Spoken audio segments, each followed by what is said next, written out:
125 meters below sea level, ground temperatures in Ethiopia's Dallol basin regularly surpass 60 degrees Celsius. Sulfur taints the air. Rain almost never falls. This is one of the hottest inhabited places on Earth. Yet for generations, the Afar people haven't just endured it. They've built an entire way of life around it. What keeps them here is far more compelling than what drives everyone else away. For the Afar, the decision to remain in this basin is shaped by history rather than a simple reaction to discomfort. For centuries, this hyper-arid depression has been their home, a place where lineage, work, and survival converge. The blinding white expanse of the salt flat is a workplace, a multi-generational heritage far removed from the spectacle of extreme tourism. Salt is the sole reason any permanent settlement exists here. Known in oral history as the blood of the earth, this mineral supports almost every family in the region. It serves as the primary cash crop, providing the main source of income needed to trade for food, medicine, and clean water. While outsiders see a hostile wasteland, the Afar see ancestry and stability. This sense of belonging, paired with economic reality, keeps families rooted to the dry earth. This continuity is passed down through generations, with children growing up on the salt plains, learning the patterns of the desert. To endure, they do not fight the elements. Instead, they have organized their entire existence around the thermal cycle, tailoring their daily routines, clothes, and shelters to withstand the quiet pressure of the sun.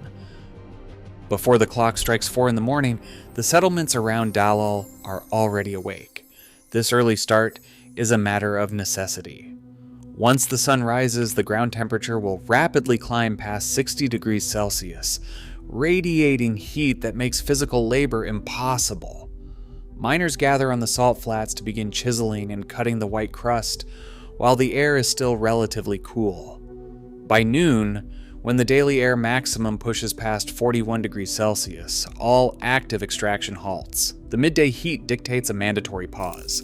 In this environment, clothing serves as protective gear. Men wrap their heads in the shash, a wide cotton turban that protects the eyes and face from stinging salt dust and solar radiation. They drape a thick wool scarf known as a gabi over their shoulders.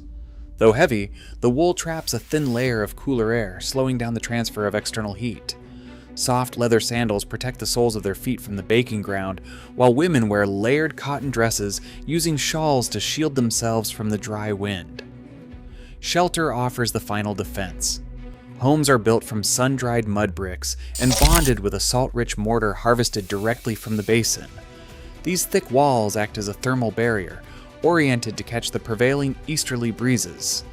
Narrow openings near the roof, called wind catchers, funnel the dry air inside, while the salt-coated walls regulate humidity. Inside these dwellings, the air stays 5 to 10 degrees cooler than the blistering flats outside, providing a sanctuary where families rest, drink tea, and wait for the sun to drop. Inside these cooled, mud brick shelters, the focus shifts to the meticulous math of daily survival, a responsibility that falls heavily on the household caretakers. Here, water is the ultimate currency.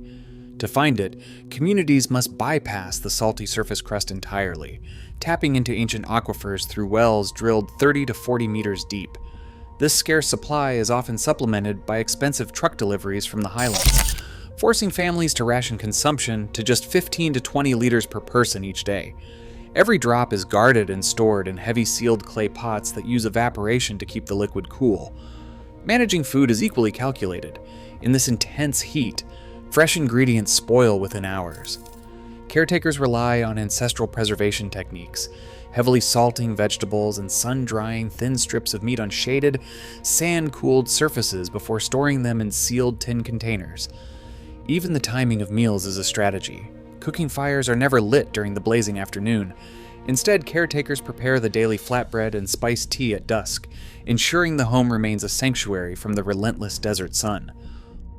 On the salt flats of the Danakil Depression, the blinding white surface of the basin serves as a vast open-air quarry.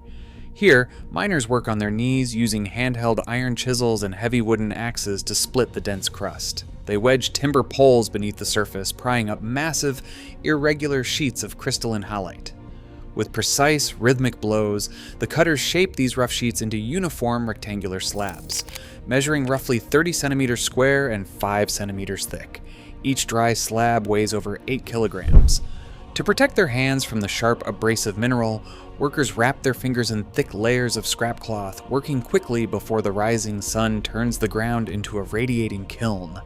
Once shaped, these slabs must move from the hot floor to the markets of the highlands. This is the work of the salt caravans. Thousands of camels and donkeys filter onto the dry basin daily, waiting in long lines as the cargo is prepared. Caravan leaders stack the heavy blocks on wooden pack frames, carefully balancing the weight on each side of the animal. A single adult camel carries up to 30 of these slabs, a load of nearly 240 kilograms, suspended over miles of unstable, shifting ground. The journey out of the depression is a test of sheer endurance. The traditional trade route winds across nearly 300 kilometers of volcanic rock and sand, climbing out of the lowlands toward highland market hubs like Mekelle and Aksum.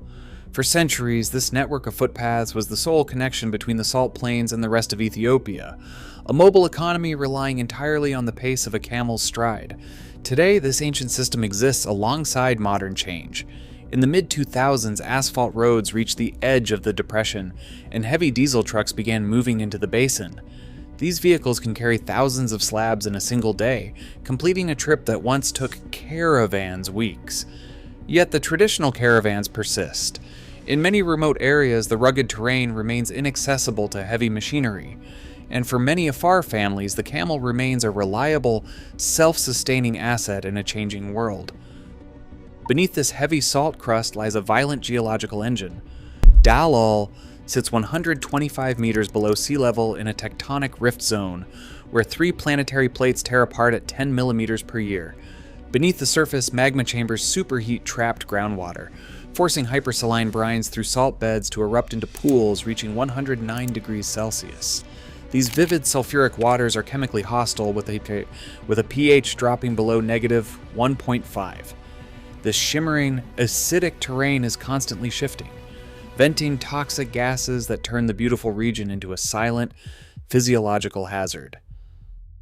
This constant exposure takes a heavy toll on the human body. Inhaling the sulfurous air causes a persistent burning in the chest, while hypersaline dust dries and inflames the eyes. With sweat rates climbing to 1.5 liters an hour under the intense sun, dehydration remains a constant threat. The Afar manage these hazards through strict physical discipline and practical care. Workers monitor one another closely for the early signs of heat stroke, relying on homemade rehydration solutions and applying local acacia bark poultices to soothe chemical burns. Survival depends on these systematic, daily defenses.